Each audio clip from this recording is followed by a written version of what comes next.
A Los Angeles woman who worked for a medical billing company is facing criminal charges alleging she stole the identities of hundreds of patients. Identity thieves, they're smart, they're shrewd, they're targeting or checking your savings accounts, they're after your cash, your retirement, like that creepy L.A. woman who worked for the medical billing company that's stealing money from patients. Don't let it happen to you. LifeLock Ultimate is the most comprehensive identity theft protection ever created. LifeLock Ultimate. Not only does it help guard your identity, your good name, and credit, those are essential, no question, but LifeLock Ultimate even monitors your bank accounts for takeover fraud. Just one of the reasons it was awarded Best in Detection among identity protection services. LifeLock services can't protect you or your bank accounts if you're not a member. Visit LifeLock.com and enter the promo code JAYJ, promo code J for my special 10% discount. That's promo code J at LifeLock.com to get my special 10% discount. LifeLock.com network does not cover all transactions. Scope may vary. I know it's tough deciding where to focus your resources to grow your business, but one thing I can tell you, my friends, you don't need to waste valuable time going to the post office for mailing and shipping. Just use Stamps.com to access all the services of the post office right from your desk, 24/7. Stamps.com. Buy and print official U.S. postage using your own computer and printer. Get postage for any letter or package, any class of mail, all for just a fraction of the cost of an expensive postage meter. With Stamps.com, you'll never have to go to the post office again, so you can spend your time where it matters most, focused on your business. I use Stamps.com. You should too. Right now, use my last name, Mohr, M-O-H-R, for the special offer. That includes a digital scale and up to $55 free postage. Don't wait. Go to Stamps.com before you do anything else. Click on the microphone at the top of the homepage and type in Mohr, M-O-H-R. Stamps.com. Enter Mohr. Put your name on it. Just put your name on it. That's all I say. Be a man or a woman. Put your name on it. Well, I'd like to hear about it, potheads. How the fuck you gonna know how to be great if you don't study greatness? Look at the game tape. Donuts. If you want a battle, it's either that you will or you won't. You know, you're not a bad-looking man, Mr. Gals. But you are, Blanche. You are in that chair. There's something wrong with us. Something very, very wrong with us. Hey, man!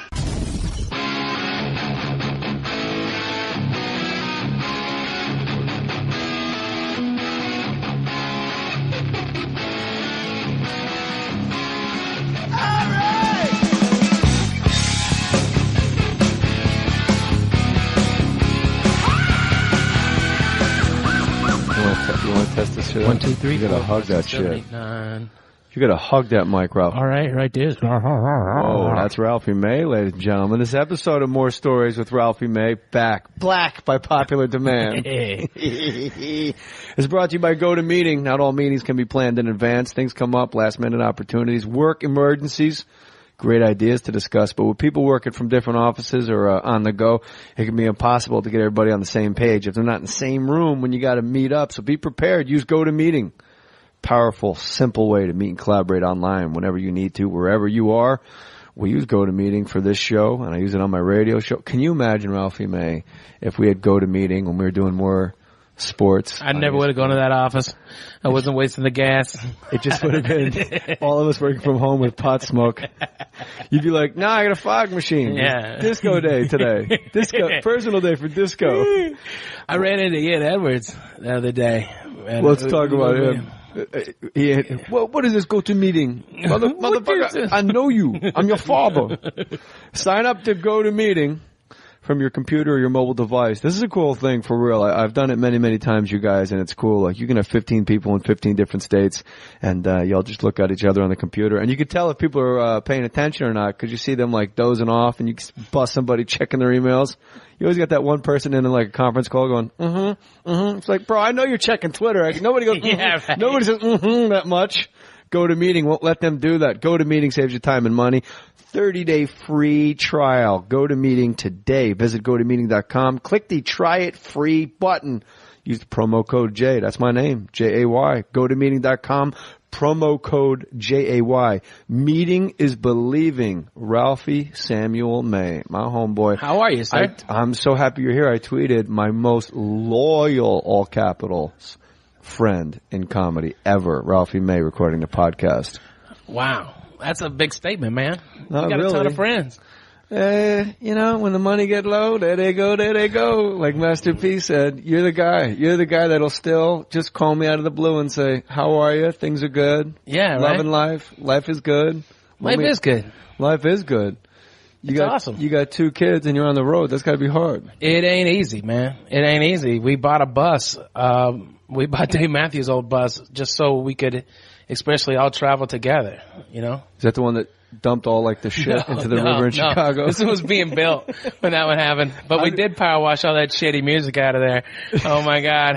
Open the door.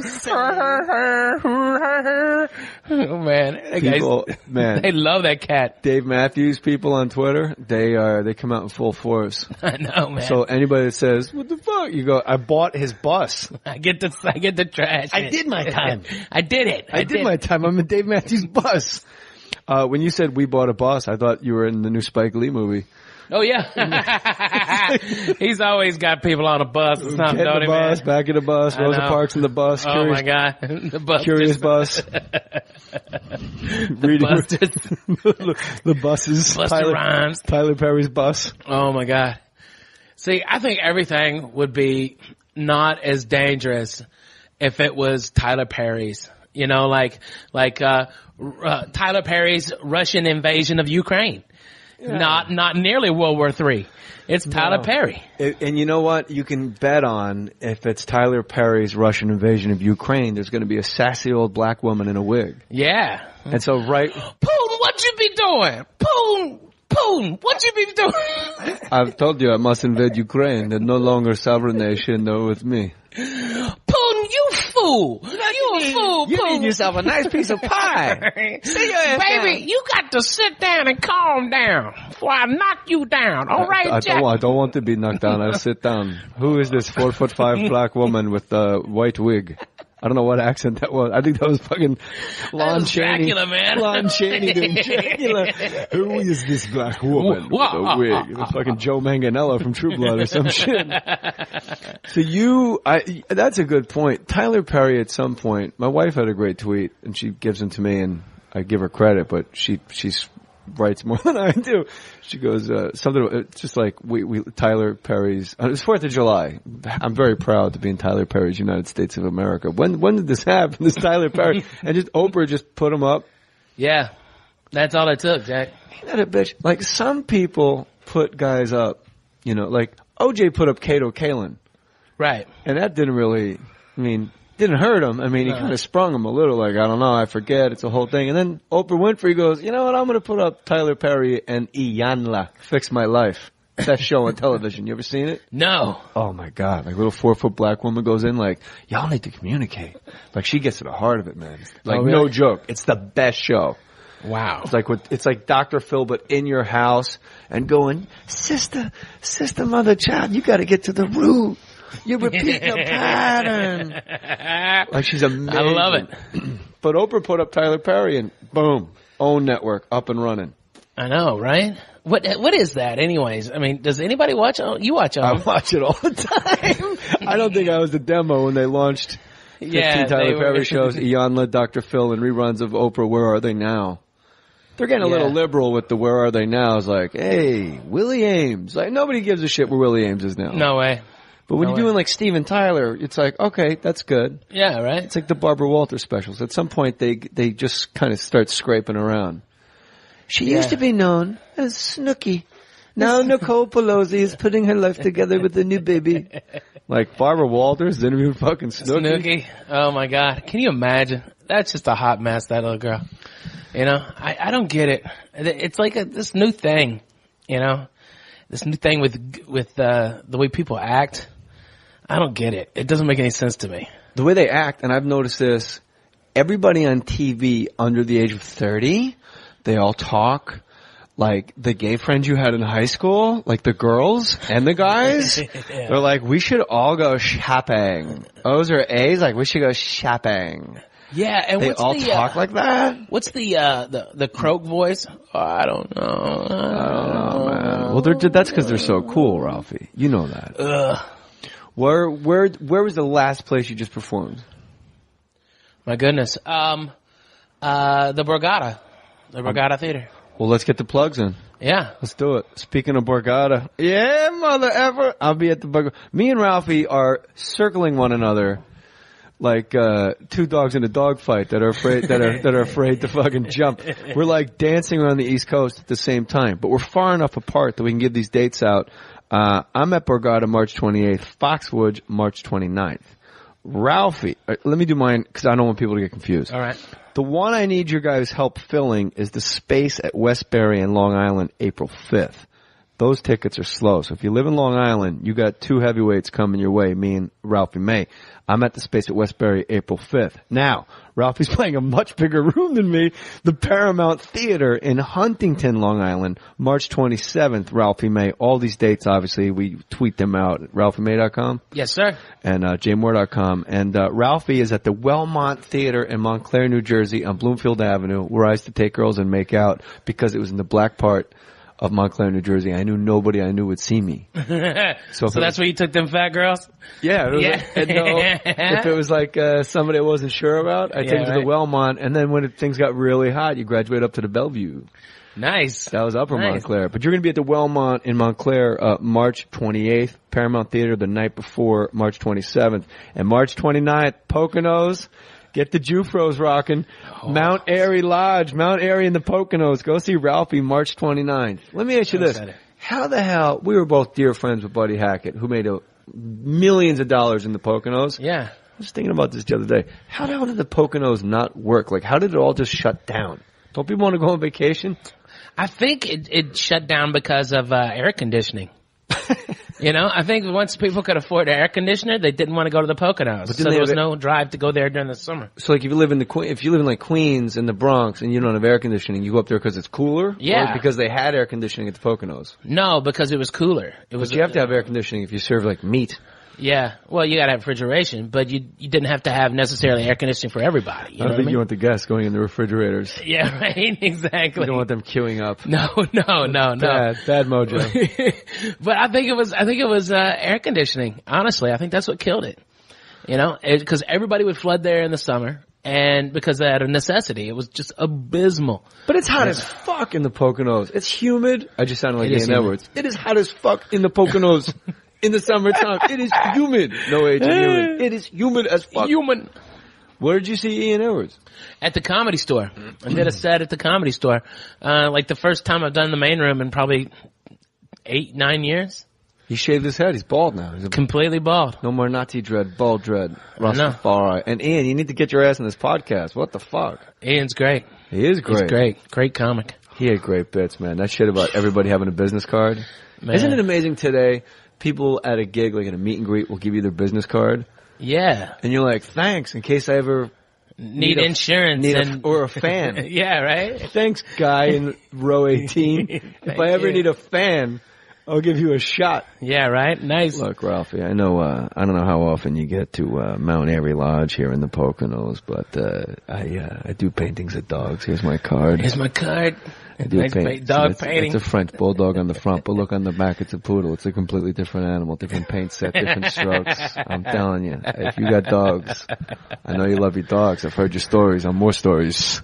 That's true. Did you get another dog for Hoochie Mama to play with? No. Hoochie is just being a spoiled brat all by herself. She is a spoiled dog. As much as it gets, she sits in front of the shower and barks at us to bathe her. Okay, because she likes the heat. Okay, she likes it. We put a robe on her. She's got a pink robe. Okay, that velcros around the neck and ties around the back. Okay, and she just saunters around. Okay, and so the company doesn't see her lady parts? They put a robe on? I guess so. But that way she doesn't get all the everything wet and messy. Oh, and then practical. And then she's got beds everywhere. She barks at the fireplace because she wants the fire on. All right. Sounds like a cunt. Yeah, a little bit. She's a little demanding. A little bit. She's definitely a bitch. I'll give her that. Your son Can we say his name on the air? Yeah, August. Your son August, how many beds does he have? He only has the bunk beds, so I guess So he's got two. one. So yeah. everybody in the May household has extra beds. Everyone's got one ass, but they got multiple beds. Yeah, we do. Well, we got multiple houses, so it's like, gotta have beds over there too. L.A. and Nashville? Nashville. Mm-hmm. Shit, I would love to live in Nashville. Nashville is amazing, man. I did Zany's. I did 2 nights at Zany's. I know those are your guys. Yeah. I love the Dorfmans so much. I love them.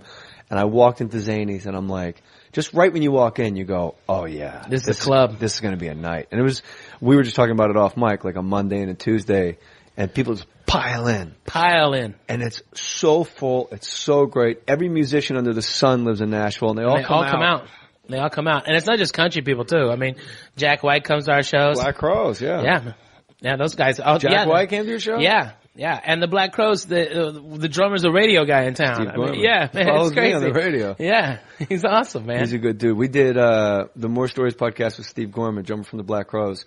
He goes, "How you getting to Knoxville from Nashville? It's like it's like a 3-hour drive." Yeah. Which I didn't know. I was like, "I'm gonna rent a car," and he goes, "I could drive you," but I like met him 2 nights earlier, and it was really weird. I was like, "What?" I didn't think he was gonna murder me, but it was just like I kind of idolized the guy. Yeah. And he goes, "I could drive you." And I go, "Why?" He goes, "You save money on a car, and I don't know, I'll just take you to Knoxville. We'll come back." I go, "It's 3 hours each way." He goes, "Do you want me to do your fucking podcast or not?" Yeah, right. I'll bring my laptop, Pro Tools, and a mic, and we'll bang it out in my car. He's got a 1999 Volvo. We did the whole podcast driving from Knoxville back to Nashville. That's a good stretch of country, man. It was nice, man. It's beautiful. Best food I've ever had was in Tennessee. Yeah. That's the truth, man. I mean, the food is amazing. And Nashville is like, it's got a lot of really cool shit going on, man. I mean, the restaurants there are insane. I mean, they're all foodies. And, but it still the prices haven't caught up to it. You know what I mean? It's still like affordable. It's old school pricing. Yeah. And it's so nice. The people are fantastic. They actually care about service, quality. Yeah, it's a They're very crazy. big, small town.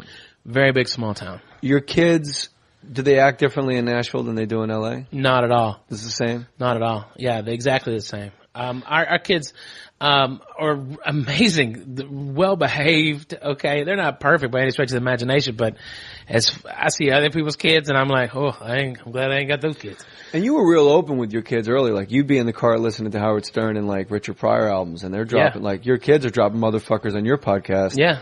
And you don't give a shit. And then when people beat you up on Twitter over it, you're like, "Hey man, this is adult conversation. We're having a nice time." Yeah. And I commend you for it, man. Yeah. I think it's very hypocritical that people, dictate, our kids know what's going on with, what's going on around them. You know what I mean? I want them to know. I want them to ask questions. I want them to be able to, honestly, Daddy, I think, who's David Arquette? Yeah. Why does he own a strip club? Yeah. What are you talking about? It's fucking Howard Stern show. Exactly, man. It's not like you're making them watch CNN. No. It's interesting, It's like we're adults and they're kids, and I don't think the two worlds are that much different. I just wish that more people would talk to their children as, give them a responsibility, adult choices, stuff like that. I will say this: black comics that imitate white people make me sick, because it's always that same voice, like, "Hey everybody, how are ya?" And Exactly. the only people I know that talk like that is like Tony Gwynn. Yeah. Black guys. Yeah, and Lovey exactly. Smith. Like, "Well, I hit the ball real well," and but I will say this: black comics have absolutely pinpointed the absurdity of white parenting. Like, "Jeffrey, what did Dr. Taylor say about calling mommy a bitch?" Yeah. Like, that shit, I see that in the airport. You see it all the time, Of course. too. And it's like, you see a black mom just take a kid behind a corner and just give them a good thump in their butt. Yeah. That's what's good about diapers, is you can get away with actually spanking your kid's ass. And they forget about it because it's padded. Yes. But you don't want to be, beating your kid like some maniac from the other side. We don't need to hit him. There's worse problem. I mean, my son August is a linebacker. Okay. I mean, he punched out a second grader.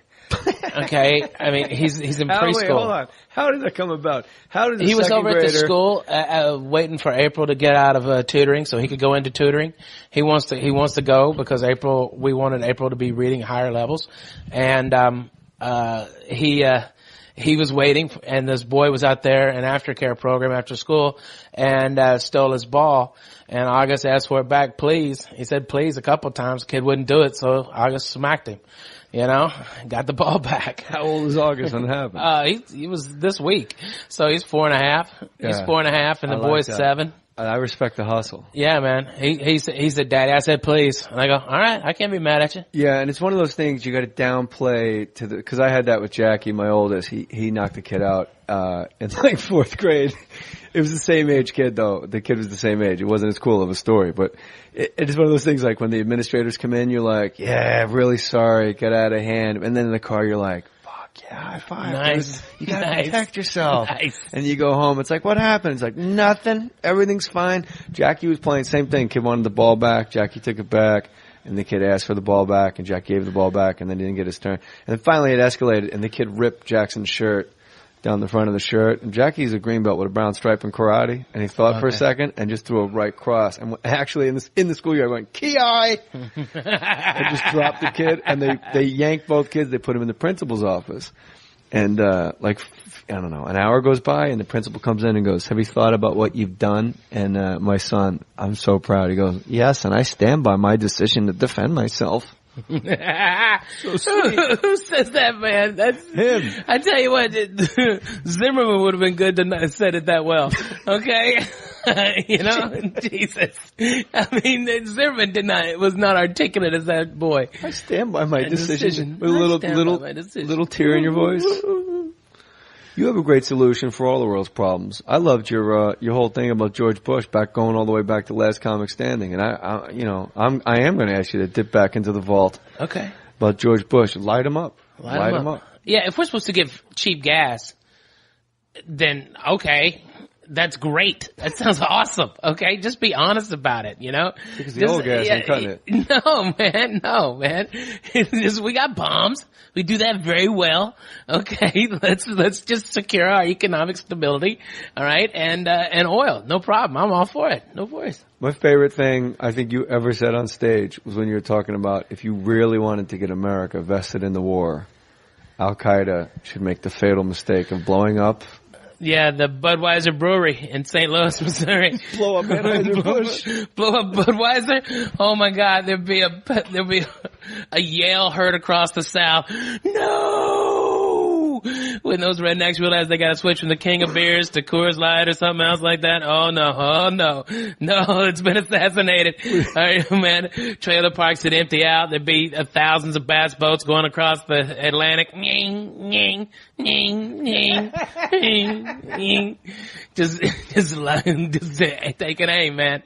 They would, man. Rednecks would go crazy. Not even like Boston whalers, like just aluminum boats with like man, Ranger bass boats, you know, with the Savannah decal on the side, like so it's legit with the numbers on the side. I never understood that as a kid.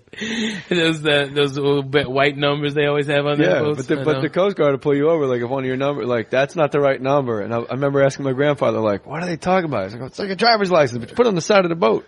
Yeah. He's mad at me for not understanding. That was red? Yeah, red was the best, man. I wore his cowboy hat today. I mean, the baby wanted to put on cowboy boots. Like when you have kids, the weirdest shit it's like being on acid. Yes. Like you take acid and you go, bro, we gotta get vanilla ice cream. Like you don't understand. And like that's the whole fucking trip for the next 4 hours. Where's vanilla ice cream at 3 a.m? So like when you have a 2-year-old, it's like they're on acid and they literally come up to you and they're like, I need my cowboy boots. You don't understand. Yeah, right. And today we're going to Vaughn's and he's like, I can't go to the store without my cowboy boots. And telling me you don't understand. So I'm like, all right, but he's barefoot because we're fucking hillbillies. We're on the west side. We barely put on shoes. I go, oh, but you need socks. He goes, no socks. I just need cowboy boots. I'm like, your feet are going to hurt, Mackie. You got to put them on. So I put the socks on and the cowboy boots, and he looks at me and he goes, where are your cowboy boots? I don't have cowboy boots, but I got Red's cowboy hat. So I one up that little dude. Yeah, right. You took it to another level. You like the boots? Check out the hat. Check out the hat. He goes, my hat. I go, fuck you. No, I didn't say that, but I would have if he was just got in his face. Hey, fuck you. My grandfather gave me this hat. It's a Coyote. Rest in peace. This is a good ass hat. So there we are, clip clop on our way down the ice cream mile clip because they're a little too big for him. They're idiots. They're absolutely. I say on stage all the time, if you put I have 2 boys. If you put 6 chimpanzees from the wild and let them free in my house, they'd be still for about an hour. They wouldn't move. Right. They would just sit there and look around and take shit in. And then one of them eventually would very slowly creep over to the island in the kitchen, then hop up and take a banana and run back to the fucking pack because he didn't want any shit to break out. I'm pulling kids out of fucking fireplaces. Wow. I know, man. I've done that. I don't know how they don't drown when it's not raining. I don't know how they get away. I mean, they walk into walls. Okay. I mean, they be running and talking and laughing and then smack a wall or hit a glass door. I mean, they don't care. They're drunks. They're little drunks, little drug addicts. Is it easier, I think, and I say it on stage all the time, but I have nothing to compare it to, but I would assume, because I'm not maybe a particularly great parent, boys way easier than girls because you make a lot more mistakes with a boy. Like my sons will come down and go, can we watch TV? And I'll go, we don't have a TV. And they go, okay. And they go back up the stairs. But I'm watching TV like they're idiots. I'm actually watching TV. They think it's a magic window with Wolf Blitzer in the garden outside. Like I'm watching it. And they're like, all right. But like girls, you can't get anything past them. Is that your experience having My daughter is really bright. She's a bright little girl. And, but she is, they have watched so little television that when they do get to watch it, they are transfixed by it. Like they can't, like everything can stop, okay? Like they won't eat. They won't do anything. They'll stay there.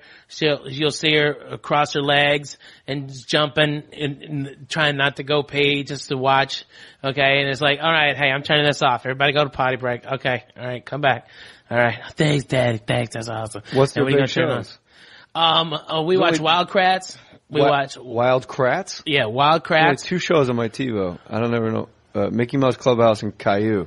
Oh, I don't like either one of those. That Caillou's weird. He's bald. Yeah, he's a creep. And there's smoke screen around the edge of the frame, like everything's a flashback, like everybody's been murdered. Right. I don't like it, man. I don't like that Caillou. I don't like that. I like Wild Kratts. I like what's the other one? Arthur. I like Arthur. I like Arthur. Let's see. Wild Kratts, Arthur, Dinosaur Train. Dinosaur Train. It's a jam. Don't shortchange me on that shit. I don't know all the words. I just know Dinosaur Train. But they go back, they take dinosaurs, through different eras, and, they go, Jurassic, it's pretty awesome, man. Do they go to like the 50s? Like, hey, we just let the coloreds vote. Yeah, right. No, they need to get on that dinosaur train. No, okay. dinosaur. No. It's okay now. Oh, okay. It's different. It's not like the 20s. Thank God. Everybody's up to speed now, dinosaurs. Then you bring it to 2014 and you let them watch Tyler Perry's Invasion of the Ukraine. Yes. Not nearly as scary as Putin's. It is amazing. Vladimir Putin can run a country with his shirt off. Like, I admire the man. That's pimp in and of itself. Straight up. I know. Like judo chopping it. Can you imagine Barack Obama? Like, there's pictures of him like shooting hoops at the White House and the press like loses their shit. Right. And like, all we know about like presidents, like Taft like the bowl. In a bowling alley. Like, can you imagine if like, I won't even use Obama as an example. Like, imagine like George Bush on a horse without his fucking shirt on. Yeah. Or like doing judo. He was always clearing brush. That's why the Mexicans loved him. Alright, cause he was out there with the people. Alright, he was the last Republican to get a Mexican vote. I'm telling you, them Mexicans love him, Jack. He's like the hero, man. He's like, hey, that bro, look, he worked, dude. He works. He was up early. Hey, I see that dude at Home Depot, bro. Hey, what show you come out on, man? I know you from someplace. I know you. Hey, Mr. What show you come out on? What show you come out on, dog? I know you, man. I think I know you, bro. Are you Owen Wilson, man? Owen Wilson. George Bush was always clearing brush. I don't know where the fuck he lived. I think he was on meth. Because there's not no that doubt, much. man. So you see those guys on like intervention, they're up like in the Ozarks, they're just clearing burl. Like, I can't go to rehab, I gotta sell my burl. my burl. And you're like, what the fuck is burl? But apparently there's a lot of it in the woods all over the country. Yeah. George Bush led the league in brush. Yeah, he was out there. Barbershop He's a ain't got ginsenger. shit. He's a ginsenger. He's out there hunting that ginseng. Okay, he's out there getting it. All right, I'm getting money from my kids. I gotta get the money from my kids. You watched Intervention when it was on? Of course. Do you ever root? This is the litmus test, and this is why we're friends. You ever root against the addict? Without a doubt. Fuck yeah. Without a doubt. Every once in a while, Yeah, you're like, you're like, hey, that guy's a dick. Yeah. Okay? I'll take his kids. Yeah, Those are good-looking right? kids. Those are That great one's kids. 16. He's already hitting 350 in high school. I'll take that. Come on, that kid's going to college, man. Half Dominican, half white. That's a scholarship waiting to happen. Oh. Power and speed. Yeah, man. I hope he leaves the Holiday Inn Express and walks into the parking lot, and I hope the hotel shuttle fucking runs him over. And someone drops me an email like, 2 kids available, former addict. Yeah, right. I'll take those kids right now. Take them. I'm so glad baseball's coming back, by the way. I mean, You missed it? I missed it. Football wasn't doing it for you? Football this year was kind of anticlimactic, to be honest with you, man. It's Yeah, like you're an SEC guy. You like the college. Yeah. Oh, your Razorbacks suck, that's I know why. they sucked. Oh my God, we got rid of our great coach because he was banging some blonde. I mean, it's like, Petrino? well, yeah. I mean, we didn't even get rid of the governor when he was banging a blonde. Okay, what do you mean, our coach? Why are you? This guy has got a plan. For those of you not versed, Bobby Petrino was coach of the Arkansas Razorbacks, and he had an affair with a gal. Yeah. She may or may not have been a member of the student body. Hey, come on, man. Hey. But I think he should have been fired for crashing his motorcycle and having to rock that stupid neck brace in a press conference. Now that was stupid. That was stupid. He looked like the guy suing Carol Brady on the Brady Bunch with that neck brace in court. You know, Your Honor, women drivers. Women drivers. But like, he had the weird neck brace that's got like the metal in it, where it makes you look like your neck is extended, like you're in some Hakawi tribe someplace where they worship like you and that them shit. African women. But now he's back. Yeah. Wait, Louisville. Man, they're going to be good. That guy's a great coach. Louisville is and I want your opinion, the worst place I've ever done stand-up. I get asked on Twitter all the time. Louisville Improv in Louisville was like, I sold maybe 80 tickets a night, all 5 shows, and there was a free Tony concert outside of the Improv. It was like that part of town where it's kind of like City Walk here in L.A. Right. In New York, I guess it's Times Square. It's like the Times Square of Louisville, where you just walk around for free and you can just spend the whole day, not spend a penny, Right. and you have like Have a a blast. great day. But fucking Tony, literally outside the Improv doors. So like, the opening act gets off stage, and as I'm walking on stage, I hear, feels good. And I'm on stage in front of 80 people going, I want to be outside free Tony. Because they've done it again. They've done it again. I loved Louisville. Louisville was great for me. Did you do the Improv there? I did. I was there on Tony week. Maybe it was my I bad. wasn't there on Tony week. And they shut that room down. I know. Yeah. It was not Good. because of good for you, I guess. But for me, the worst place to do stand up, the crowds I really don't much care for, honestly, in Manhattan. Really? Manhattan. Yeah. I've never found a place there that I really, really like. And it's a strange thing for me because I've got tons of fans who are like, why don't you play the city? It's because I don't really care for it, you know? That surprised me, Ralphie May, at Ralphie_May on Twitter, because one thing Manhattan loves is somebody that's authentic. They can smell a rat a mile away, and you ain't a rat. Like, you're the real deal. And people go, like, people when they first hear you or see you, they go, all right, here's a big white guy. He kind of talks like a black guy, and he talks like he's from the South. And he's telling me shit straight up and, you know, keeping it correct. Not politically. You're certainly not politically correct at all. And I would think in Manhattan, they would really be down with that. And that would be like a bananas, like a niche market for you. That surprises me a lot. No. But North Jersey, no problem. Outside the city, Long Island, no worries. Up into Connecticut, upstate New York, I'd crush. It's just the city. And I go in and give it my all. I do well there, but it's, I mean, as far as the numbers go, but it's never the same as it is and the audience reaction. Yeah, not that same volume. That No craziness. way. And it's like, you know, I have. Just somebody leaving the back door. Okay. Ralphie jumped. Jumpy prick. So Manhattan's the spot. Yeah. It's strange because everybody would think it'd be like, I don't know, Alabama and I got no problem there. No problem. Anywhere in the Midwest. Nowhere. Hit the Amazon banner at jmohr.com and I will read your Amazon purchase on the air. This is from Tim Grelling. Tim Grelling, congratulations. You're a star. You made the podcast. Sup, Jay Moors? He wrote it correctly. M-O-H-R-Z. What's up, Jay Moors? Thank you for hours of free entertainment and distractions while in airplanes, cars, and in the gym. You have made me laugh. You've made me cry. Damn, Gary Goldman. And that's what he wrote. And you've introduced me to new comedians and musicians. My wife and I just bought a new house, and my first purchase was a Weber grill. Weber? Weber? Yeah, I'm not a big grill guy. Weber grill. Accessories and other random crap through your Amazon link at jmore.com. $750 purchase. Boom. See you at the Borgata in a couple weeks. Thanks again. Keep the free entertainment flowing. Big Tim G in South Jersey. There you go, talking about Jersey. And there's the Amazon order from Tim in South awesome. Jersey. What happened with Goldman? We got in deep about his father left when he was a kid. Oh man! And I don't want to. Never. That's what makes your podcast interesting. Is because if the general audience realized what happens that makes comedians to them, it would be a sad story every time. You know, none of us are cut from silk. We're all cut from tater sacks. Okay, and it ain't no straight line neither. Okay, it's a torn thing. You know. If you live in Long Island, it's a members only jacket from the merry-go-round. Exactly. Paramount Theater, Huntington, March 27th. Ralphie May, go ahead. Thank you. I just think that almost every comic has got just one of these stories, about what made him a comic. You know. We talked about, I forget who I was with. I think it was Natasha Leggero, and it was about like the hole that comics have inside them and the trauma that makes you a comic. And I never had trauma. My trauma was nothing was ever happening, and I was bored and I was alone. And that's a weird thing for me. Like, I know you had issues. Yeah. And I know like Gary Goldman's dad cut out on him when he was a kid, but he still knows his dad. Wow. And he's afraid to go see, I remember what it was. He was afraid to go, he doesn't go see his dad in the hospital. And when I asked him why, he was like, And then about an hour and a half in, I go, I know why you don't see your dad in the hospital. He goes, why? I go, because you're afraid he's going to leave again. You know he's leaving again eventually. Yeah. And he started crying.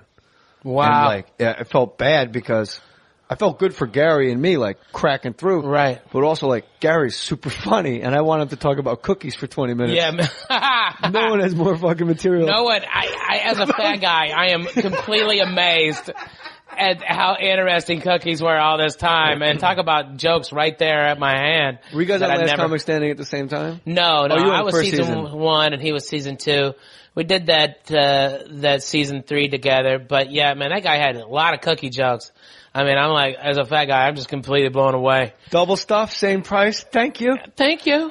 It's all like so clean. I know. And nothing I can make funny. And you know what? I think that Gary has so much rage in him and anger that if he went. Don't you remember when he picked me up and threw me? Oh yeah, man, that was awesome. Holy shit! Yeah. I was like, what? In flip flops? He did that in flip flops? I felt that firsthand. I know.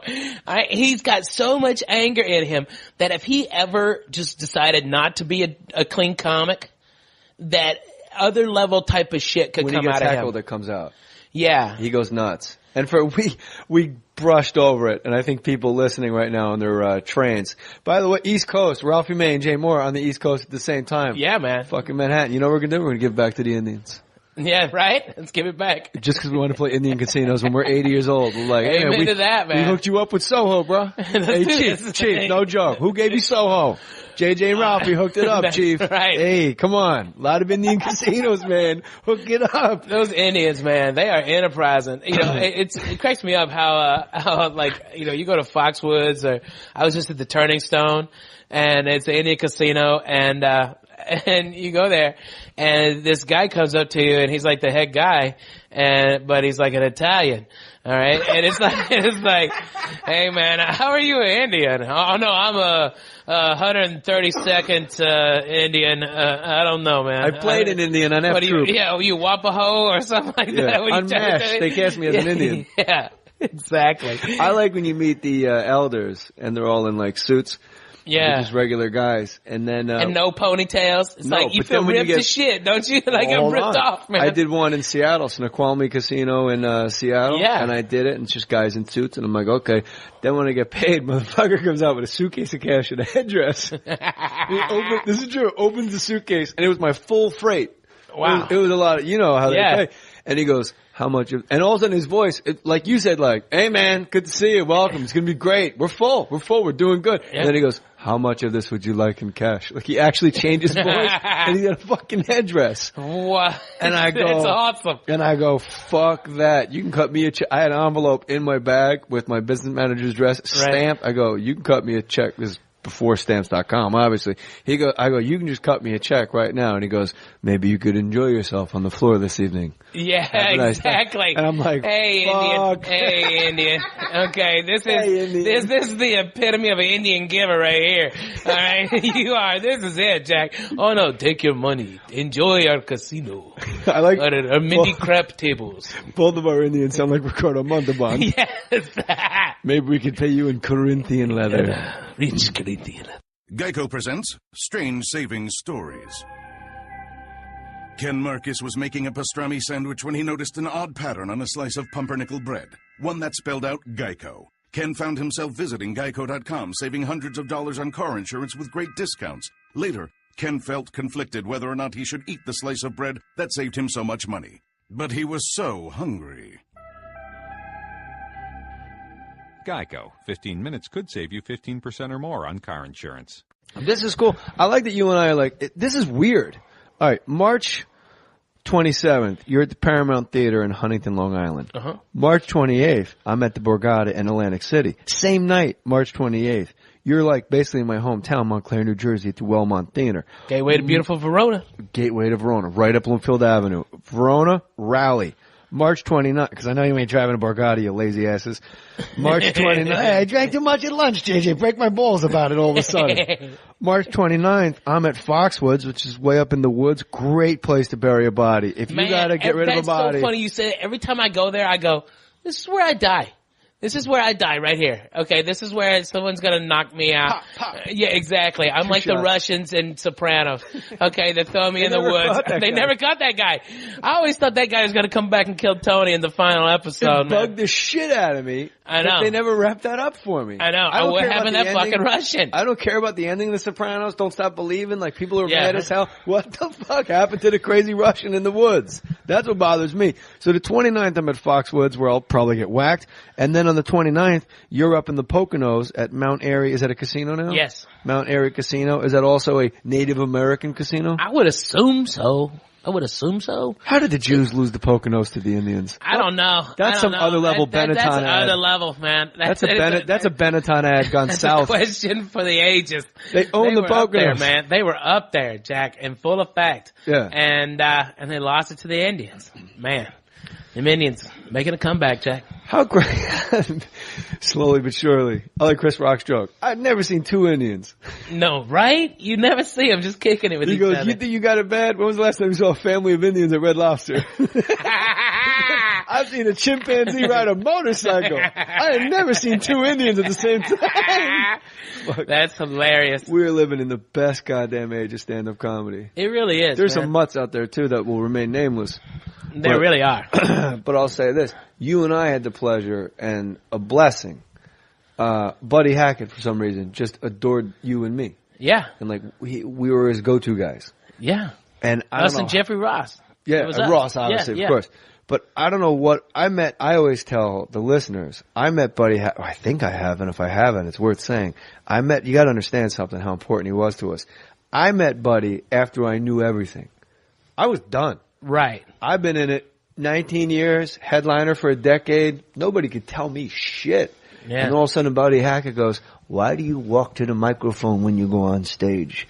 And I go, because that's where everybody walks. He goes, walk in front of the mic. Just point to like 4 guys and look up at the balcony and wave like, oh, I didn't even know you guys were up there. Then go behind the microphone, and then that whole crowd. They're with you. They go behind the microphone with you. Yeah, he's right. Fuck, I've never walked in behind the mic since. No. Walk in You front come of out that and say shit. hello. Say hi to people. I'm pointing. Some guy in the front row is like, why does he keep pointing at me? I know. Like, what's wrong with this shirt? You're the one wearing the headdress with the suitcase of cash. followed me around the country. Enjoy our tables. Enjoy our tables tattoo. The plane master. People don't realize Ricardo Montalban was a card-carrying Indian. And he was in a lot of Indian movies. Cowboy movies as an Indian. Really? Yeah, man. Yeah, he played a Geronimo in one of them. I forget the name of it. I can't remember. And he was also in the movie with John Wayne where they were Kublai Khan and Genghis Khan. I mean, no, he was the Genghis Khan. Remember the one that they filmed in the crater of the nuclear That's some explosion? daytime TV sitting at home high shit. I had to get out and get after it when I was high. I understand. I couldn't sit home and watch John Wayne movies. I love John Wayne movies, man. I still watch them. Me and my son, we watched Rio Lobo the other day. It was tremendous. You know what? I'll watch Rio Bravo because Dean Martin's in it. I like when him and Ricky Nelson sing in the jail cell. Fantastic. And him and Ricky Nelson got that nice duet in the jail cell. And Stumpy. I like that one a lot. Man. Did Hackett ever pull you aside and talk to you about your act? He did. But sometimes his advice was completely wrong. Not for me. Not for me either. But I saw him tell Nick Swartzen, what's your opening joke? I'm going to get back to you. Sorry, I cut you off. And Nick Swartzen goes, it was his impression of people on a roller coaster. Yeah. And he goes, tonight, don't tell them what the impression is. Just sit down on the stool and then go through all those crazy faces. So Nick Swartzen goes out and sits on the stool and just starts going and the crowd just thought he was like a fucking crazy person. It was like the most conceptual thing. And now, I think if he did it every night, it would kill. Yeah. But it just came backstage and Hackett goes, I didn't tell you it was going to work. I just had tried it. Now you don't have to try it ever again. So maybe, you know what? Maybe then it was good advice, actually. Yeah, right? For me, Hackett was impressed that I wasn't just doing fat jokes. He really liked that I had something to say. He goes, always say something. Always. Not many comics can say something and be funny. If you can do it all the time. And you don't have to be fat just to do it. I'm a fat fucker. I don't talk about that. I talk about pussy and shit, you know? And he would, man, Hackett's stories were amazing. And I remember talking and asking him to write a book. And he goes, I can't write a book. I have to cut out all the girls and the broads.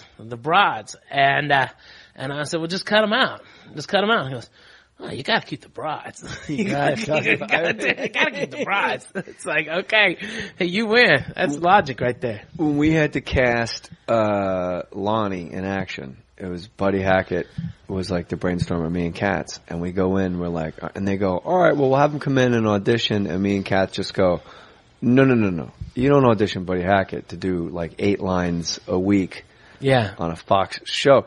So Hackett comes in. I go to his house. It's the one when he was up in Malibu, and I slept over at his house.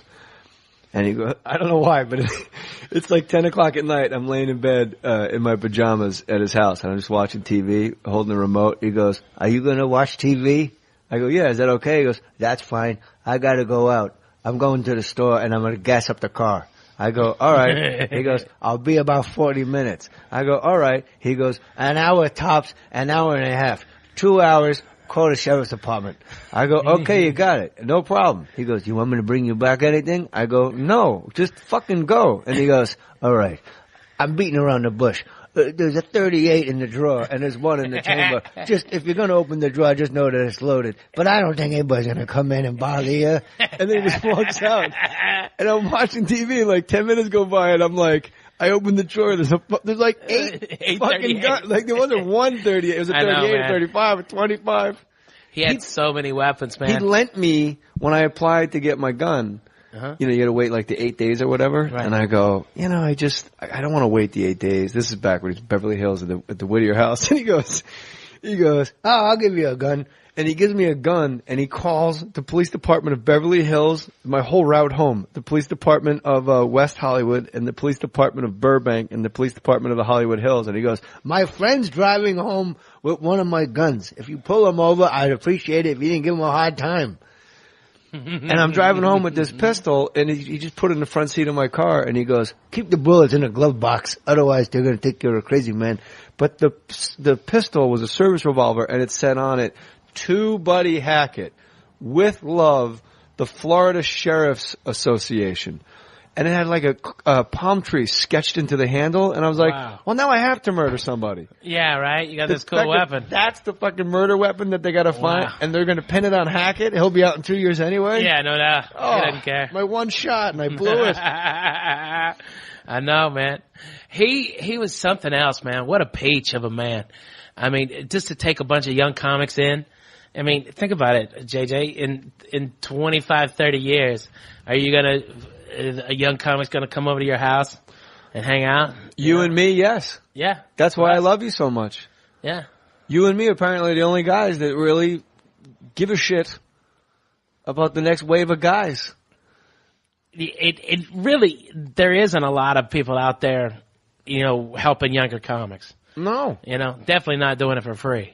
No. Well, I didn't do it. In all fairness, I made a lot of money off Last Comic Stand. Yeah, but still though, I mean, you made it from the network. You didn't make it from the comic. Yeah. I mean, the comics, they had their own chance to do it or not do it. How about this new year? Are you involved in the new season? Yeah, they're rebooting it. They got Wanda Sykes on board as an executive producer. I don't know if she's hosting or not, but they literally took every single human being that had ever touched in any capacity Last Comic Standing and removed them from it, myself included. Wow.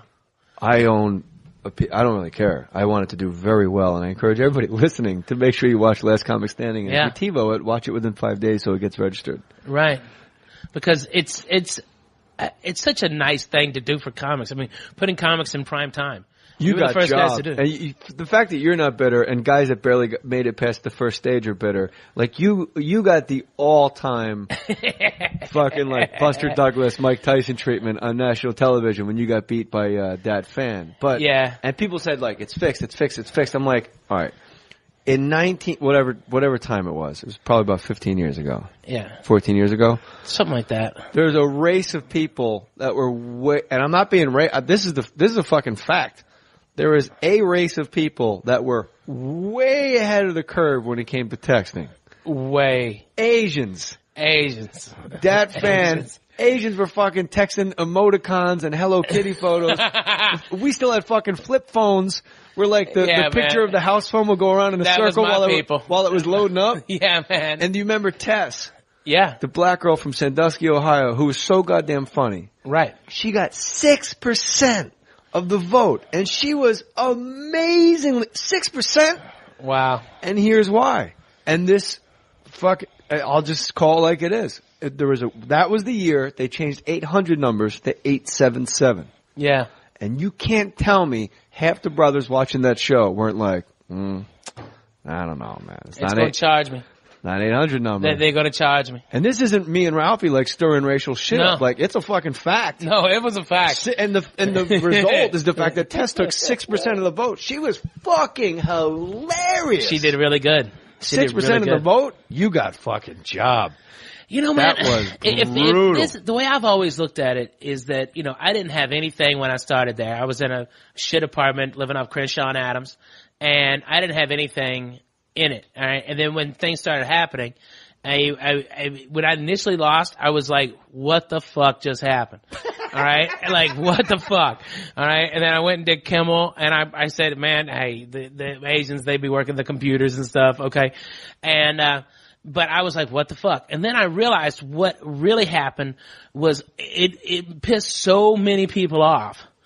It pissed so many people off that they started coming to me in droves, buying everything I had.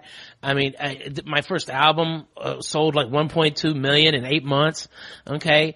And it just kept on coming. I should lose on something. Man, it was awesome. I can't move shit. It was awesome. Of course, that was when people were buying albums, buying DVDs. Mine. Nobody, whatever. But I want to keep it about you.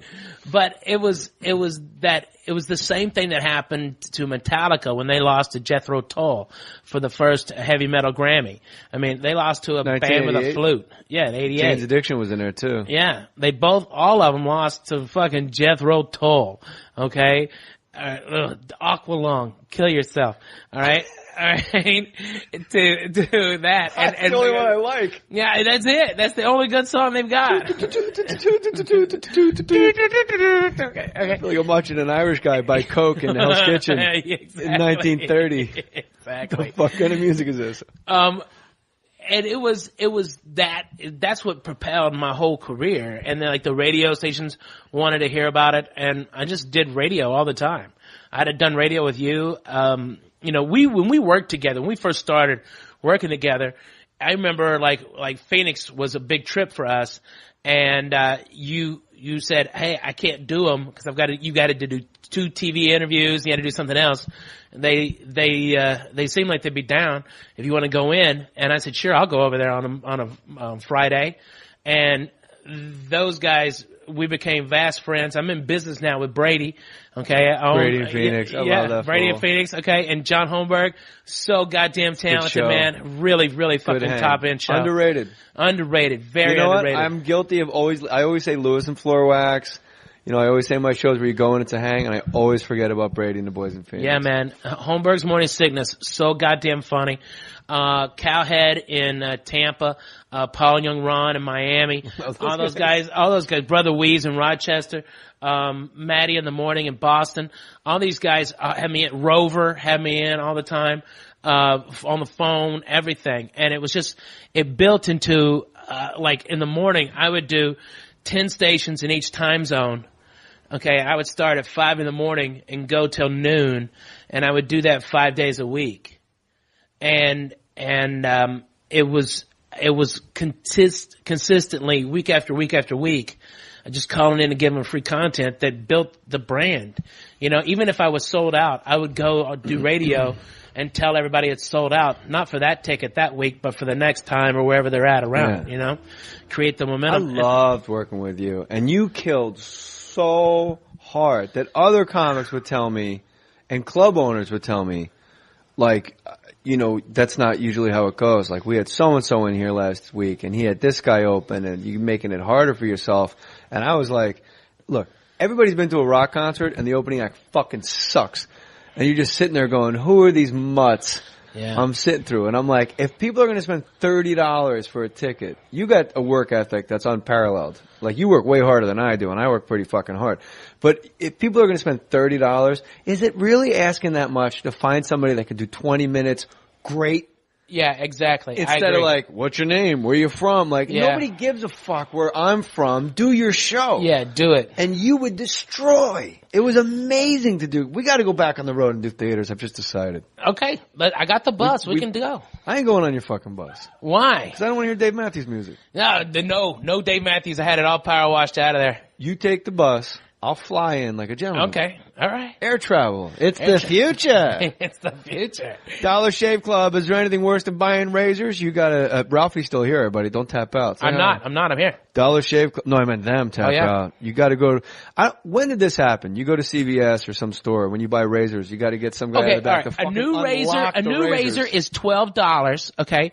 But a pack of fucking 3 razors is $74, okay? If you go to fucking Costco, you need a co-signer, all right? Go fuck yourself with the 8 blades. How about one blade that cuts, okay? And they got to unlock that trims. They're all in jail. Oh, yeah. Like, I'm this... you got to pick up the phone and talk to it for a while. Exactly. Through the glass. You just look at it like, boy, I wish I could get that. That'd be awesome. Because everybody knows customer service at drugstores is just so amazing. They really are. You know, I realize I can never work at a drugstore because I have one thing in me they don't. A soul? The will to live. The will to live. And I don't have smudged glasses. Oh my God. Why did a mess. They always get smudged glasses. A mess. Clean your fucking glasses. Oh my God. Just such a you fucking work mess. around tissues. Yeah, right? It's a fucking CVS. No doubt, and man. I don't want to check this shit out myself. I've lived my life a certain way where I don't want to work here. Man, I tell you, I'm mad about that. having to wait with the presumption of you're a thief, all right? Because I'm standing here and people look at you. Hey, can you help me out? I don't have the keys. I can't help you. And you got, right? yeah, not anymore. Yeah. How about this? DollarShaveClub.com. You don't have to go through it, brother. And I say this in all sincerity. Out of all, I don't sponsor anything I'm not down with. These are the best damn razors I've ever used in my love in my life. And they deliver them to your house, and it's just a couple bucks a month. They ship the razors right to your door. I'll come out of the shower, no shaving cream, straight up, and I'll just shave on my wet face. No shaving cream, smooth as a baby's ass. So every month, like clockwork, you get a package in the mail with everything you need for a great shave. Their blades are the best I have ever used. And if you're not an everyday shaver, join the club and opt for delivery every other month. With DollarShaveClub.com, there's no more trudging to the store for overpriced blades. You don't need a cosigner. Like Ralphie said, no more cutting up your... 27 blades on it. And it plays Aqualung when you squeeze it. Too many shaves out of that last rusty-ass blade. Don't do it anymore. No more plastic razor fortress. They got more than razors. And God forbid your wife didn't have to go to the pool. All right, so there's a chia pet on the razor now. All them pubes are all shaved up in that monkey. Oh, God damn it. Get me a new razor already. Or get her some Dr. Carver's Easy Shave Butter. That also you can get right? with the Dollar Shave Club. Best thing you put on your face before shaving it. They also got One Wipe Charlie's, peppermint-infused butt wipes for men. Nice. Heaven on earth. And I asked the owner, the guy that invented DollarShaveClub.com, I go, why the peppermint? Because it tingles my butthole. And he goes, I've done a lot of, completely serious. He goes, I've done a lot of analytics. Guys like to feel something. That way they convince themselves that it's actually working. So you walk around all day with like a tingly butt, not all day, for like 15 minutes after you do the One Wipe Charlie on your starfish. Yes. You wipe it and it's got a little tingle and you feel kind of perks up a little bit. I would walk a little bit, a little nicer. I like them Continentals, okay, but I tell you, they ain't got no peppermint flavor. No, Charlie, One Wipe Charlie's. Join me and everyone at Mohr Stories and the hundreds of thousands of guys who have upgraded to the smarter way to shave. Shave time, shave money. Join DollarShaveClub.com, DollarShaveClub.com. When you go to CVS, this is the other thing too. And you have kids and I have kids. They're fucking with us by having that enormous cage of balls right when you're standing in line. You got two kids. Sons of bitches. All them putting the toys at their level, dicks. All the candy at their level, dicks. Okay, that big thing of balls. Okay, my son starts throwing them, and then I start running and picking them up. And, you know, see, I go the other way with it. I actually throw them at the baby, Mackie.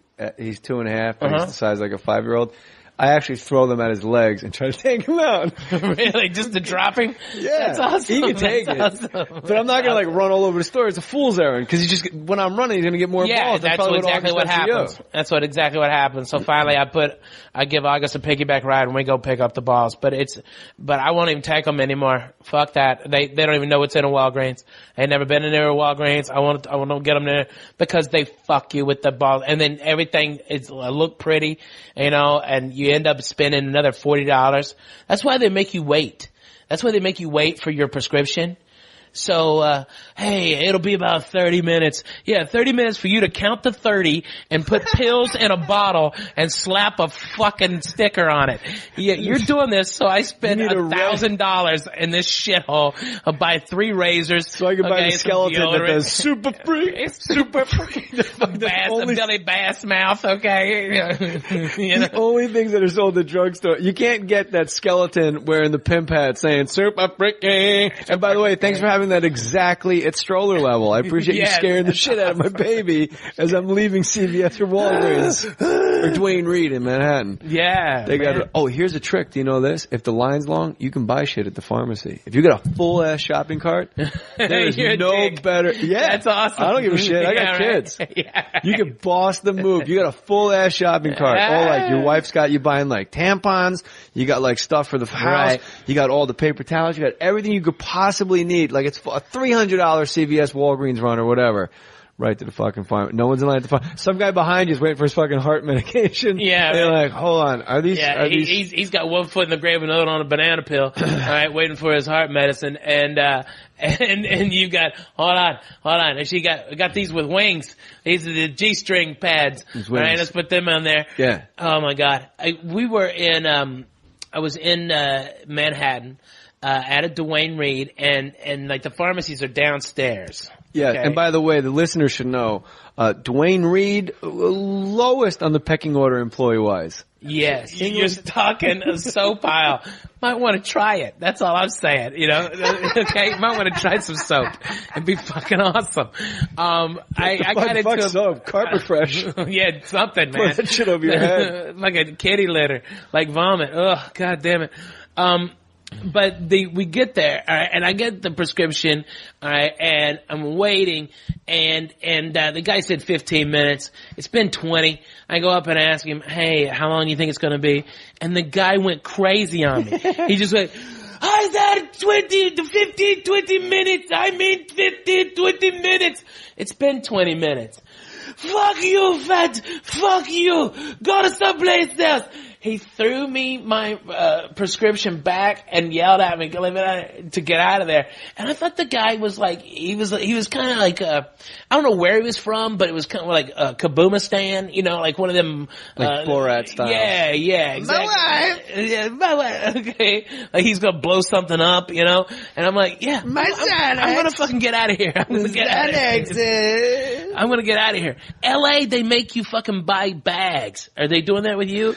It's like you get a whole fucking thing of groceries, and they go, do you want bags? I'm like, no, I want to juggle this shit to my car, stupid. What the fuck you talking about? Yeah, I'd like to juggle fucking 2 gallons of milk, eggs, grapes, eggs. Okay, go fuck yourself. No, I've got a hat. Here, let me put it on my magic hat. You wonder why I brought my 10-gallon sombrero? Yeah, right? That Pharrell hat. Oh my God. Yeah, they always do. Everybody keeps, there's somebody coming, you guys keep ducking out. I hear noise. There's something on. It's a street, cars, high school. I guess so. Yeah, they make you buy bags. And here's the thing. My pantry has about 4,000 bags in it. I know. Because I keep saying to myself, when I go back, I'm going to bring these bags, and I won't have to spend 10 cents on a paper bag, but I keep fucking forgetting the bags. I know. So now the game is, how much shit can I hold in my hands, and how much can I trick a 2-year-old into carrying through a fucking prison? Today I had him holding 2 bags of grapes in each hand, and I had apples, bananas, and all fucking cookies and treats. I'm carrying all the treats because he'll eat them. He'll get run over. Right. How about this one? You had to, like, let's say you go to the magazine stand at, like, the Duane Reade or whatever, and you're looking at the magazine stand, and you say, you're looking for Sports Illustrated. Right. No Sports Illustrated. So you look at the guy and you go, do you guys carry Sports Illustrated? And the guy points to the magazine stand that you're fucking looking at. Yeah. And I go, no, I know where the magazines are. I want to know if you sell Sports Illustrated. And then he just does that point again like fuck. Yeah. Like, hey, thank you for not being of service. And then I go, appreciate that. I know where the magazine, this happened to me many times. I know where the magazine, and the guy goes, if we sell it, that's where it would be. And I go, I'm asking if you sell it. He goes, that's where it would be. And you know what I did? I held him upside down until his fucking GED fell out of his pocket. And I said, look at it. Take a look at it. Take a look. Because I don't read GED. You know what it says to me? Ged. Ged. Just Ged. How do you feel? Ged. Ged. By the way, anybody out there with your GED, congratulations to you. We're talking specifically about pharmacy mine. employees. You got I got yours? kicked out. Really? I got kicked out of school. Pulling a prank. And the other guys who were with it were like, really wanted to go to college, and I just wanted to be a comic. So I was like, I'll take the lump. And I left 6 weeks before the end of school. You got bounced 6 weeks before you graduated? Yeah. You dope? Yeah. It was a good prank. It was a good, what was the prank? We removed a car. My brother had a car hauler, and we basically moved a car. I guess they would say stole, but that's a bit of a stretch. You know, we shined it up, made it look nice. But we just did it. We did a series of pranks, and it got us into a lot of trouble. But it was something to do. I mean, it was Arkansas before 9/11, so there was no there was no bother over alcohol, tobacco, and firearms when it came to dynamite, stuff like that. Blow shit up. Blow shit up. Put a firecracker in a frog's ass. It was a little bit more than a firecracker, but yeah, it was. There was some. And the statute of limitations has run out, so it's not a worry, but it's just something that I really don't want my kids to go, hey, that was awesome, because now, I mean, you'd be domestic terrorists and shit like that for what we did. Man. No shit. No shit, Jack. People have lost their fucking sense of humor, bro. It is gone. You're saying the United States should be a little more lenient on explosives, Ralph? Yes, yes. Come on, man. In the mid-90s, I did acid and shrooms with Hunter S. Thompson and Doug Stanhope up at his place in Aspen, Colorado. And we threw dynamite off his back porch and shot it. We propane tanks and shot him. Okay, it was awesome. Okay, especially on drugs, it was fantastic. Sounds like Del Rio, Texas on a Tuesday. Yes. It sounds like Del Rio, Texas every day now. Man, Del Rio, woo, danger. That's where Red lived.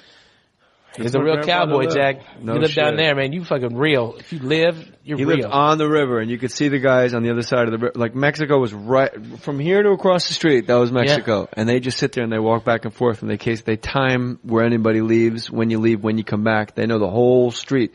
And we would come back, and the cereal would be missing. And I was like in my 20s, and I was an alcoholic. And I'm like, let's go fucking kick some ass. And I'll never forget this. I always say Chris Farley, next to my mother's father, was the most beautiful man I ever met. But this is Red in a nutshell. I'm like, they can't fucking come in here and steal your shit. And he goes, you can't argue with hungry. These people are hungry. And it took me aback. And I was like, almost cried at how beautiful what he just said. The simplicity. Man. And he goes, but if they come in here and start pissing on the mattresses, I'm going to shoot one in the fucking eye. It was always a fucking coin flip, but it was like the size of a manhole cover. It's humanitarian. Or I'll kill that motherfucker. I'll kill him. I brought him a ham last Christmas. He better not come in my yard. That was his big thing. He would go to Mexico and give out ham. Yeah, right. Because he didn't want him fucking with his property. I'm not mad at that. I go, why do you keep bringing these guys ham? He goes, they don't know my boat's not locked. I don't have a lock for my boat. When I got, here they come. The invasion has become sea of mullets crossing the Atlantic. They blew up Van Anheuser-Busch. What the fuck is that little dog doing? That little dog is freaking out. You went from one of the biggest dogs I've ever seen to one of those tiniest dogs I've ever seen. I got one inside that's smaller, dude. No way. They don't make them smaller than that. When I got my high school diploma, they go in alphabetical order. And right when they got to the L's, I started going, something's going to happen. Something's going to happen. They're going to find some shit out that I did. Because I did a lot of bad shit. Yeah. For fun, like you said. Prank shit. Like knock bookcases over at a private school because you lost a wrestling match. Spray the fire extinguisher all inside someone's car. Awesome. Like they're going to get something, right? Yeah. And they said my name. I went across the stage, got my diploma, walked off the stage. It was red. My maternal grandmother passed, and both my father's parents, Pop and Grandma. And then I hugged them all, and then we only lived a quarter mile from the school, and in my robe, cap and gown, I walked home. They were still at the football field, and I got under the fucking blankets, and I acted like I was sleeping. So if anybody came to take my diploma away, I'd be like, I didn't know what you're talking about. I wasn't even there. I went home and got under the blankets. Wow, man. Like a fucking DUI. Waiting to have, like that old DUI trick. Like you pull in the fucking driveway drunk. After you clip 6 cars, you get under the blankets like, what are you fucking waking me up for? I've been here for 3 days. I have such a flu. That smells like booze. Yeah. Ralphie May, Paramount Theater. Now listen up. March 27th, Paramount Theater, Huntington, Long Island. March 28th, I think is how normal people say it. Right. The Wellmont Theater in Montclair, New Jersey. Jersey, come strong for my boy now. March 29th, Mount Airy, in the Poconos. Go see him March 29th. All my dates are at jmohr.com. All Ralphie's dates are at ralphiemay.com. Man, we gotta do this more often, bro. And you know what? Okay. I think we could do I think we could do like a 5,000 seat room together. Yeah. But I'm not taking them. You sell the bus on me every time it comes up. It's pretty awesome, man. I don't give a shit. I'll play Madden on the bus when it's parked after I get to the airport and someone picks me up. You know what? You can pick me up at the airport in your bus. I will. That's pretty cool. What would you say? But you better be blasting Dave Matthews. No, never. Please. Never. Just for the joke. No, never. Just to pick me up and crash into you, but Jay. I do have a, I've got this train horn on my bus from this company called Horn Blasters, and Tampa. They have a whole kit, and so we were at a train, and there was a train at night, okay, and he's blowing his horn, and I run up there and just start hammering the horn, all right, and my driver's like, what are you doing? And I'm like, can you think of a scarier fucking thing to hear on a track by yourself at night? If you're in a train, is another train horn? And he's like, oh, boss, that's awesome. That's awesome. Blowing some conductor. I know, and the guys, they come by, oh, head on a swivel. Yeah. Looking around. What the fuck? Looking out. I've Ghost never train. seen them outside of the train. They were outside. They were like, what the fuck? We'll do a huge ass theater. We'll do like a half dozen. Yeah. You got to pick me up at the airport in the bus. No problem. But crash. Something sensual. Okay, nice. Lift up your skirt a little while and show your world to me. And you come out of the bus and we hug. Yeah, right?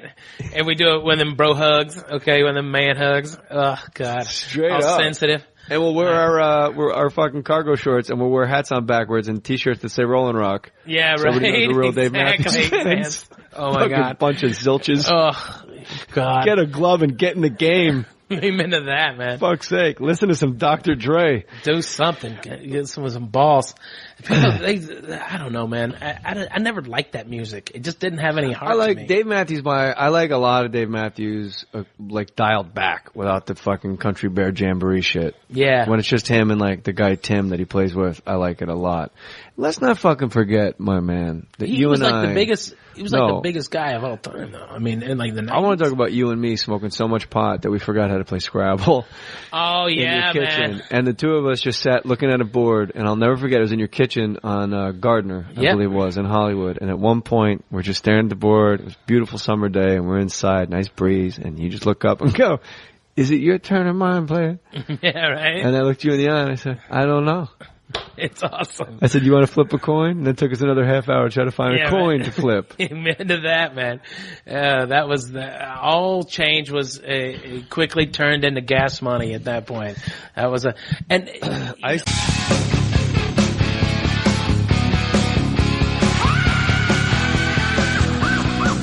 You want to test this shit? 1, 2, 3. You gotta hug that 7, shit. 8, 9.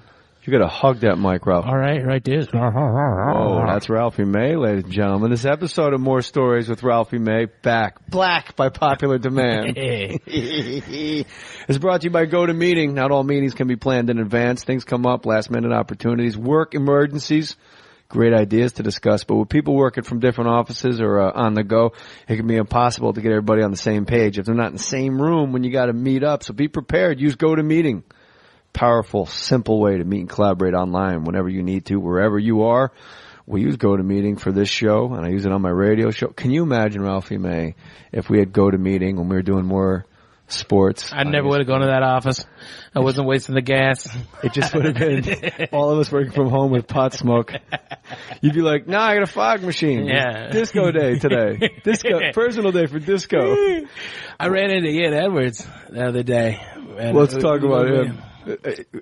What is this GoToMeeting? Motherfucker, I know you. I'm your father. Sign up to GoToMeeting from your computer or your mobile device. This is a cool thing for real. I've done it many, many times, you guys, and it's cool. Like, you can have 15 people in 15 different states, and y'all just look at each other on the computer. And you can tell if people are paying attention or not, because you see them, like, dozing off, and you bust somebody checking their emails. You always got that one person in like a conference call going, It's like, bro, I know you're checking Twitter. Nobody goes, Yeah, right. Nobody says, that much. GoToMeeting won't let them do that. GoToMeeting saves you time and money. 30-day free trial. GoToMeeting today. Visit GoToMeeting.com. Click the try it free button. Use the promo code Jay. That's my name. Jay. GoToMeeting.com. promo code JAY. Meeting is believing. Ralphie Samuel May, my homeboy. How are you, sir? I'm so happy you're here. I tweeted my most loyal, all capitals, friend in comedy ever, Ralphie May, recording the podcast. Wow. That's a big statement, man. Not you got really. a ton of friends. You know, when the money get low, there they go. Like Master P said, you're the guy. You're the guy that'll still just call me out of the blue and say, how are you? Things are good. Yeah, right. Loving life. Life is good. Life is good. Life is good. It's awesome. You got 2 kids and you're on the road. That's got to be hard.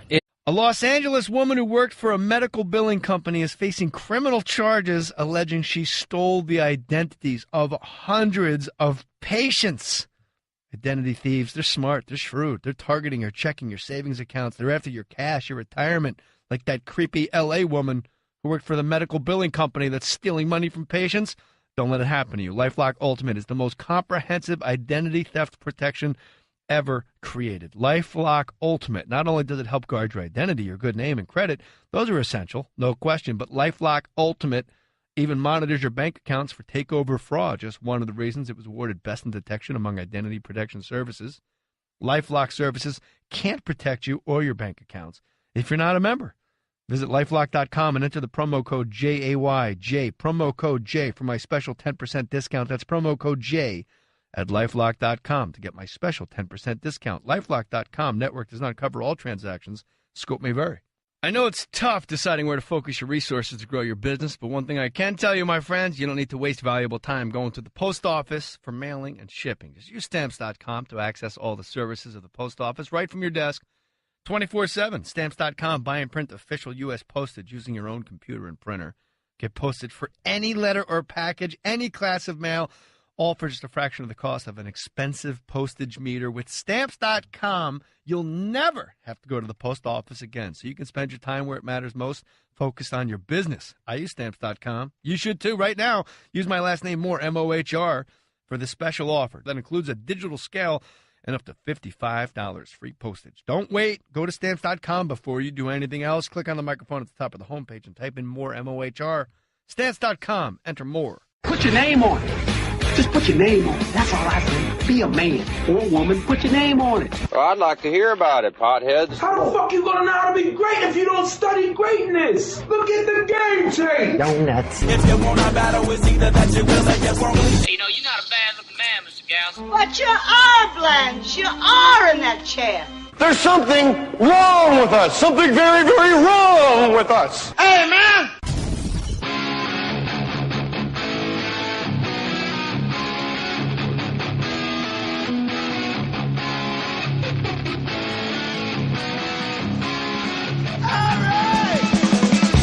It ain't easy, man. It ain't easy. We bought a bus. We bought Dave Matthews' old bus just so we could, especially all travel together, you know? Is that the one that dumped all like the shit into the river in Chicago? This was being built when that one happened. But we did power wash all that shitty music out of there. Oh my God. Open the door. Oh man. People, they love that cat. Dave Matthews people on Twitter, they come out in full force. I know, man. So anybody that says, what the fuck? You go, I bought his bus. I get the trash. I did my time. I did it. I did my time. I'm in Dave Matthews' bus. When you said we bought a bus, I thought you were in the new Spike Lee movie. Oh yeah. He's always got people on a bus. It's not Get in the bus, back in the bus, Rosa Parks in the bus. Oh my God. The bus. Curious bus. Reading the buses. Buster Rhymes. Tyler Perry's bus. Oh my God. See, I think everything would be not as dangerous if it was Tyler Perry's. You know, like Tyler Perry's Russian invasion of Ukraine. Yeah. Not nearly World War III. It's Tyler Perry. And you know what? You can bet on if it's Tyler Perry's Russian invasion of Ukraine, there's going to be a sassy old black woman in a wig. Yeah. And so Putin, what you be doing? Putin, what you be doing? I've told you I must invade Ukraine. They're no longer sovereign nation. They're with me. Putin, you fool. You a fool, You Putin. need yourself a nice piece of pie. Sit your ass Baby, down. you got to sit down and calm down before I knock you down. All right, Jack? I don't want to be knocked down. I'll sit down. Who is this 4'5" black woman with the white wig? I don't know what accent that was. I think that was fucking Lon Chaney. Dracula, man. Lon Chaney doing Dracula. Who is this black woman with a wig? It was fucking Joe Manganiello from True Blood or some shit. So that's a good point. Tyler Perry at some point, my wife had a great tweet and she gives them to me and I give her credit, but she's writes more than I do. She goes, something, it's just like Tyler Perry's, it was 4th of July. I'm very proud to be in Tyler Perry's United States of America. When did this happen? This Tyler Perry, and just Oprah just put him up. Yeah.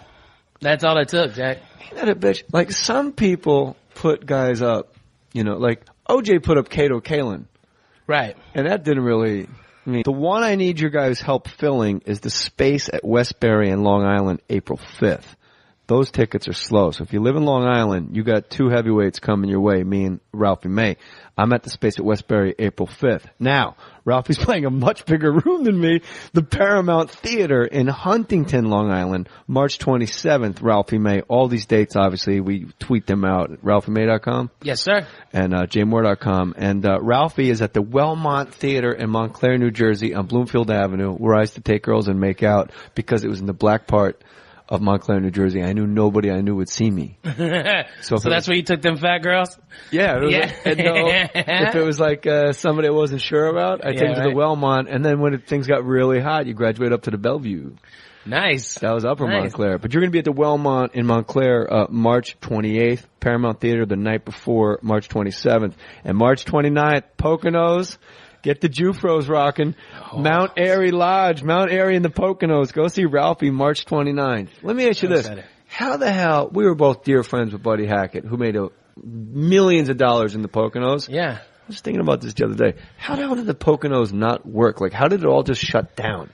Don't people want to go on vacation? I think it shut down because of air conditioning. I think once people could afford air conditioner, they didn't want to go to the Poconos. So there was no drive to go there during the summer. So like if you live in like Queens and the Bronx and you don't have air conditioning, you go up there because it's cooler? Yeah. Or because they had air conditioning at the Poconos? No, because it was cooler. But you have to have air conditioning if you serve like meat. Yeah. Well, you got to have refrigeration, but you didn't have to have necessarily air conditioning for everybody. I don't think you want the guests going in the refrigerators. Yeah, right. Exactly. You don't want them queuing up. No. Bad mojo. But I think it was air conditioning. Honestly, I think that's what killed it. Because everybody would flood there in the summer. And because they had a necessity, it was just abysmal. But it's hot as fuck in the Poconos. It's humid. I just sounded like Ian Edwards. It is hot as fuck in the Poconos. In the summertime, it is humid. No H in humid. It is humid as fuck. Human. Where did you see Ian Edwards? At the Comedy Store. I did a set at the Comedy Store. Like the first time I've done the main room in probably 8-9 years. He shaved his head. He's bald now. He's completely bald. No more Nazi dread, bald dread. Rastafari. And Ian, you need to get your ass in this podcast. What the fuck? Ian's great. He is great. He's great. Great comic. He didn't hurt him. I mean, he kind of sprung him a little, like, I don't know, I forget, it's a whole thing. And then Oprah Winfrey goes, you know what, I'm going to put up Tyler Perry and Iyanla, Fix My Life. Best show on television. You ever seen it? No. Oh my God. Like, little 4-foot black woman goes in like, y'all need to communicate. Like, she gets to the heart of it, man. Like, really? No joke. It's the best show. Wow. It's like Dr. Phil, but in your house and going, sister, mother, child, you got to get to the root. You're repeating a pattern. Like, she's amazing. I love it. But Oprah put up Tyler Perry and boom, OWN network up and running. I know, right? What is that anyways? I mean, does anybody watch OWN? You watch OWN. I watch it all the time. I don't think I was the demo when they launched 15 Tyler Perry shows, Iyanla, Dr. Phil, and reruns of Oprah, Where Are They Now? They're getting a little liberal with the Where Are They Now. It's like, hey, Willie Ames. Like, nobody gives a shit where Willie Ames is now. No way. But when you're doing like Steven Tyler, it's like, okay, that's good. Yeah, right. It's like the Barbara Walters specials. At some point, they just kind of start scraping around. She used to be known as Snooki. Now Nicole Pelosi is putting her life together with a new baby. Like Barbara Walters interviewed fucking Snooki. Oh my God. Can you imagine? That's just a hot mess, that little girl. I don't get it. It's like this new thing, this new thing with the way people act. I don't get it. It doesn't make any sense to me. The way they act, and I've noticed this, everybody on TV under the age of 30, they all talk like the gay friends you had in high school, like the girls and the guys, they're like, we should all go shopping. O's or A's, like we should go shopping. Yeah, and they what's all the, talk like that. What's the croak voice? Oh, I don't know. Man. Well, that's because they're so cool, Ralphie. You know that. Ugh. Where was the last place you just performed? My goodness. The Borgata. The Borgata Theater. Well, let's get the plugs in. Yeah. Let's do it. Speaking of Borgata. Yeah, mother effer. I'll be at the Borgata. Me and Ralphie are circling one another like two dogs in a dog fight that are afraid that are afraid to fucking jump. We're like dancing around the East Coast at the same time, but we're far enough apart that we can give these dates out. I'm at Borgata March 28th, Foxwoods March 29th. Ralphie, let me do mine because I don't want people to get confused. All right.